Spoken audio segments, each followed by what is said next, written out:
Ας περάσουμε στο επόμενο θέμα. Την Τετάρτη, 29 Φεβρουαρίου, το British All Party Parliamentary Group for Cyprus διοργάνωσε συνάντηση με κύρια θέματα συζήτησης στην Αμμόχωστο και τους Αγνοούμενους.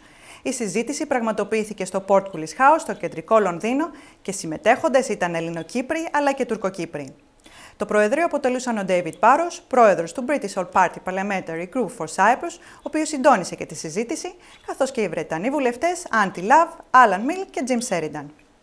Με αφορμή την πρόταση για την επιστροφή της Αμμοχώστου στους νόμιμους κατοίκους της που έγινε πρόσφατα στο Ευρωπαϊκό Κοινοβούλιο για ψήφισμα, η συζήτηση έγινε υπό μορφή ερωτήσεων και απαντήσεων από και προς τους βουλευτές, ενώ οι παρευρισκόμενοι είχαν την ευκαιρία να εκφράσουν ελεύθερα την άποψή τους. Επίσης, η συζήτηση έθιξε και το θέμα των αγνοωμένων. Έντονο ήταν το κλίμα μέσα στην αίθουσα, καθώς υπήρξαν διαφωνίες μεταξύ Ελληνοκυπρίων και Τουρκοκυπρίων. Απόψε θα σας παρουσιάσουμε την έναρξη της συνάντησης και το κλείσιμο της συζήτησης και αρκετά αποσπάσματα από τις απαντήσεις των Βρετανών βουλευτών στους παρευρισκόμενους. Την έναρξη της συζήτησης έκανε ο Βρετανός βουλευτής και πρόεδρος του British All Party Parliamentary Group for Cyprus, David Barrows. Previous meetings we've had where there's been outside speakers who've come. We've had two ministers and also a select committee chairman from Cyprus who've come, and also we've had also speakers from different associations who've spoken about issues around Famagusta and missing persons, all of which have been welcome. And there are colleagues who've got particular interests in those particular issues that you'll want to ask how we're going to be able to take those forward. And part of the meeting is to talk about those things that we've talked about, how this can be taken forward, but also to look at new issues, and particularly wanting to address the time we're in at the moment. And we are, as those who came to the last meeting, when during indeed the Foreign Minister's speech we heard the UN Secretary General's response to the outcome of the talks and what was going to happen next. And the purpose of the meeting, I particularly like to come out of it, is to hear from you as to your views about where we are in terms of the negotiations, talks towards a solution to the Cyprus problem, and how in these times, in these weeks and months, what you'd expect or want from the British Parliament in that particular regard. And so we're wanting to look to the future about, over the coming weeks and months, where best the all-party group should be focusing its time and attention, but also where it should in these weeks and months ahead. Now, the work of the parliamentarians isn't just about meeting in these type of forums. It also involves private meetings. Some of us met recently privately with the Europe Minister, David Linnington, to discuss the issue of Cyprus, and we also expect to have other private meetings as well as other informal discussions that happen as well between parliamentarians and ministers and others. So this isn't the end of the story in terms of our active involvement in the issue of Cyprus. We'll be joined probably by some members from the Lords once they've finished voting, but we will kick off. And really it is to hear from yourselves. Now, I know there's a number of people also, we've had distributed the Famagusta Association wanting to particularly address the issue of Famagusta, which can be raised, although I would say that there are steps being taken to try and look at having a particular seminar looking at the issue of Famagusta with particularly members of Parliament who have a specific interest, where we can tease out some of the issues and how those can be taken forward. And I would really welcome an open dialogue. The only final point to mention is it is about an open dialogue which is based on respect, and we want to see that now that you can expect that from parliamentarians, that needs to happen, and I will rigorously enforce that as a chairman with colleagues, but also yourselves as well. And the rule that will apply to members of Parliament and members of the Lords when they come, and also members of the public, is please listen to other people's opinion, even if you vehemently oppose that. We have that every day in the week in the chamber, and we manage not to shout each other down too much. And please do respect each other's opinion and don't talk each other down. I will, if that happens, ask you to stop, and if you continue to do that, I'll ask you to leave, and if you don't do that voluntarily, I have means to make sure that happens. So, on that background, I do hope we can just have a good dialogue and help inform us as an all-party group. So, it's an open discussion. I'd want to ask anyone who'd like to start us off in terms of, firstly, perhaps we can deal with the here and now, people's response to the present situation and the information that came from United Nations in terms of what progress they want to see taking place now as we head towards the end of March, April, when we'll then hear again from the UN as to how much progress has been made. Do people want to just first of all kick off on where we are now, people's hopes for a solution and people's expectations? Ας δούμε τα σχόλια και τις απαντήσεις των Βρετανών βουλευτών που αποτελούσαν το προεδρείο της συζήτησης και πιο συγκεκριμένα τον Άλαν Μιλ, David Barrows, Andy Love και Jim Sheridan. I think quite a number of you, particularly from the Farm-Agriculture Association, might have seen the recent early day motion which was put on the order paper of Parliament, which was signed by a lot of members of Parliament. There's no doubt at all about that. Now, that was put down because people from Farm-Agriculture kept coming and approaching and said, look, we have to try and break the deadlock. And why is the deadlock always, something has to be given up in the south or whatever, over and above what's already been lost. And even when it's offered, it isn't taken. It's all give from one side and not from the other.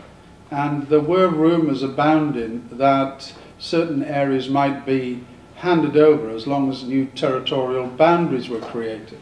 And the reason for the early day motion going down was basically to say, look, if you want goodwill, here's a piece of goodwill that could start the proposal by saying, look, everybody accepts, the UN, everybody else, that Farm-Agriculture itself is not occupied, nobody has it, it's a ghost town, and let's start the process by seeing if we can get usage of that, like the other side are arguing about Nicosia Airport, they're arguing at the same time. Why not give a little bit of goodwill on that side and see if we can start the process rolling? And that was the only reason that went down. And it caused a furor, I tell you. I mean, I usually get one letter a fortnight off the Turkish High Commissioner Ambassador. I seem to get one every other day after that resolution went down. But the purpose of an early day motion is to pin a notice on the notice board so others that might be interested in it will take note of it and either sign it or not. And people outside of Parliament can say, is this an issue that we're interested in? That's all it is, but it caused a lot of debate. But sometimes, the community thinks that when somebody puts a thing like that up, it's the be-all and end-all, and that's going to be the policy of. Well, it isn't. Because I want a free United Cyprus, which is joined as one nation, the Republic of Cyprus. I don't want anything else than that. But it's just a mechanism which some of us actually thought will start to do things like that, rather than just listening to the age-old arguments of people saying, you have to do this, you have to do that, you have to do the other. And by doing that, there'll be some give on the other side.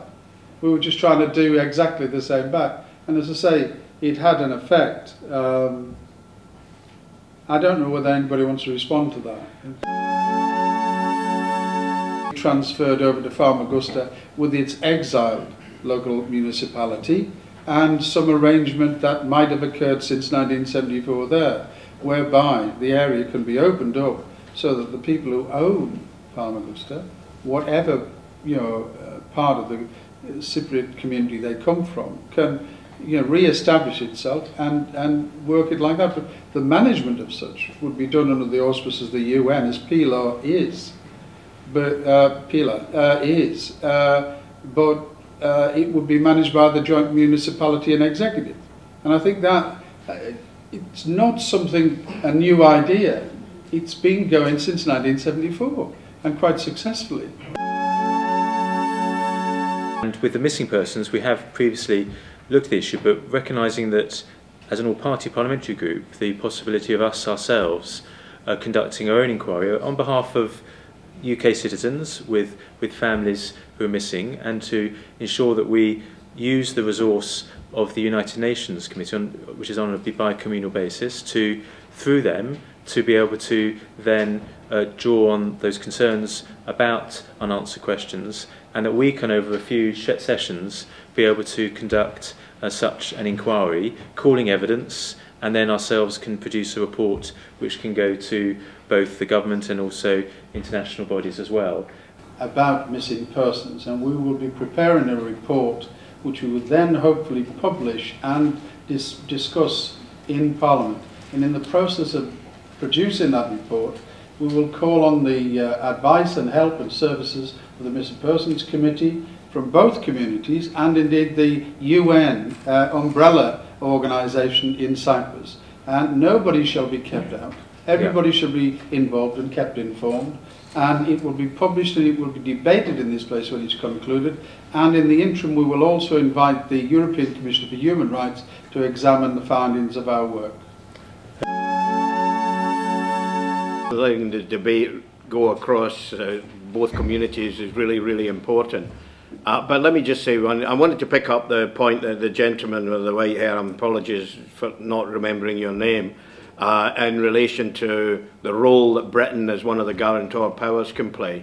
I mean, I think this is a very, very important issue. It's something that emerges from every meeting we hold.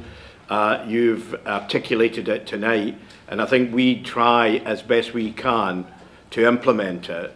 I'd have to say under the previous government, when I perhaps had an open door to go in and see ministers, we didn't manage to persuade them, and we're having difficulty now persuading them for Britain to take a much more prominent role. It's not a party political issue, it is an issue of who supports Cyprus and who wishes to see settlement after such a long, long term. But let me say that we've certainly not forgotten it, and it's good to remind us when we have these meetings that we have a crucial role to play as a country and as a guarantor power with a large Cypriot community living here, and of course we often forget a large British community living in Cyprus, sometimes on both sides, and that's a complicating factor in all of this.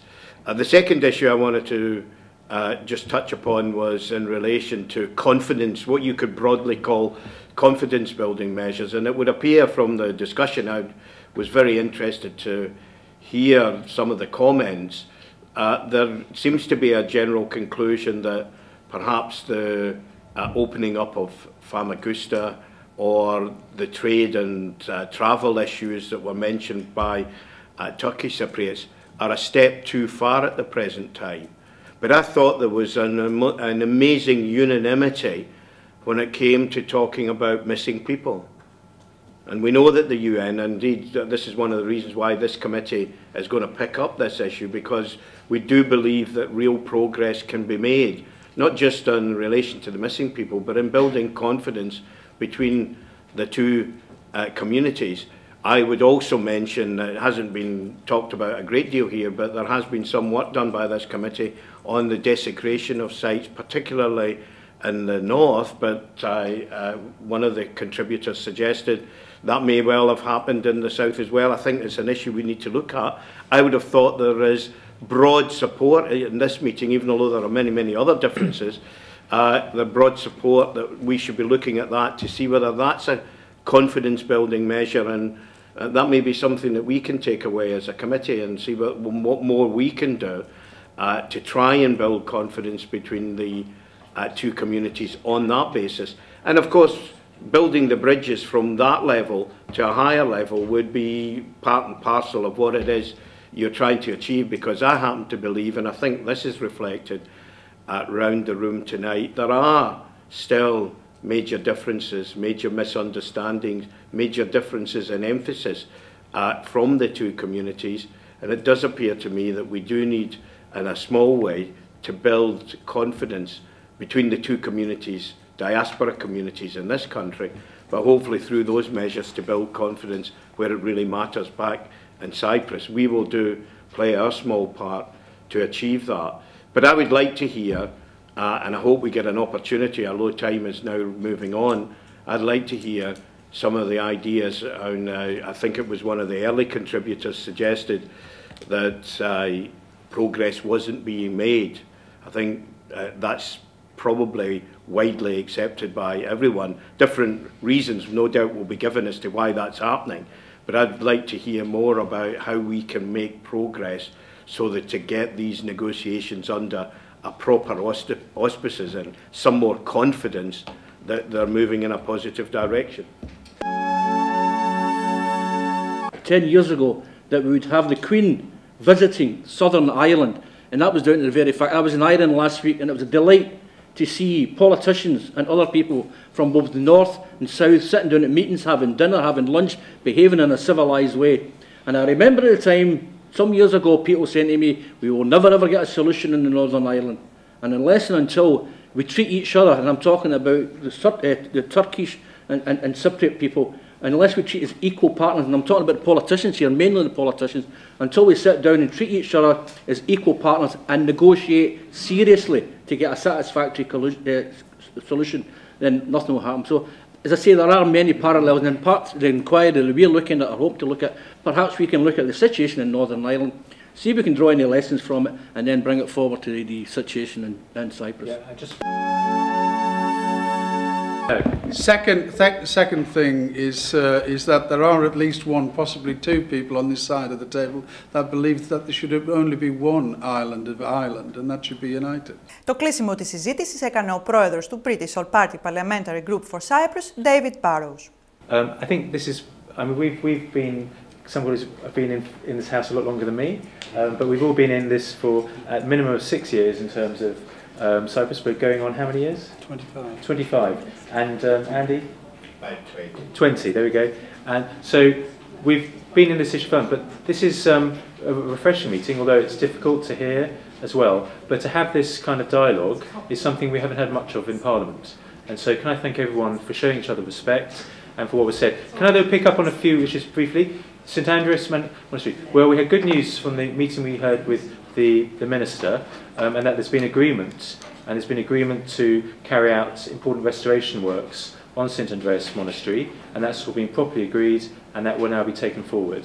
And so that is good progress. We're now getting the details beyond the press release.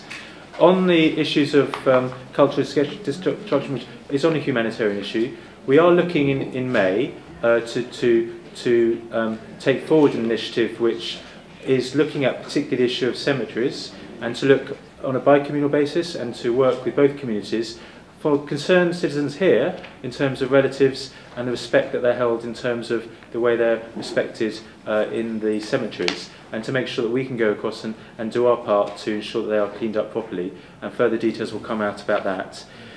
Finally, just to say that we will take forward a number of issues here. I think what's come out loud and clear, even though it's just the 1+2 voices about young people, about taking forward the young person's voice in future years to get good bi-communal representation in further discussions with the community that's been represented here today. We will particularly take forward the work that we want to do to undertake an inquiry on missing persons, and we will work and communicate with everyone to make sure that it's properly based. And also in terms of Famagusta, there is, as I understand, going to be a seminar on Famagusta, again, to draw in the bi-communal nature of things, in terms of specific Famagusta seminar, which can take forward that as well. And maybe down the line, that could lead to a particular inquiry of the group as well. There were apologies from Baroness Hussain, Teresa Villiers, Mike Freer and Nick DeBrode, love to have been here. Thank you very much, everyone, for attending. Please go well, and we'll see you again sometime.